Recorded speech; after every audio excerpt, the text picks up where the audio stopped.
ز قعر چاه برآمد به اوج جاه رسید. هر وقت دلتون گرفت قصه یوسف رو بخونید.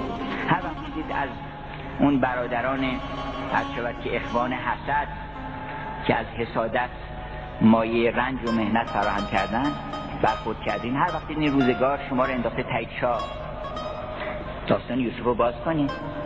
به قول نظامی میگه که اگر در چاه بینی پایه خویش، اگه دیدی تای چاه قرار گرفتی دستی مقامت بالاست، او اشکال نداره. یوسف هم از تای چاه شروع کرد. سعادت نامه یوسف بنه پیش، چو زیر از قدر تو جای تو باشد علم دان هر که بالای تو باشد. اون که بالاست خار سر دیوار، بالا بودن که مهم نیست. اگر در چاه بینی پایه خویش، سعادت نامه یوسف بنه پیش، چو زیر از قدر تو جای تو باشد علم دان هر که بالای تو باشد.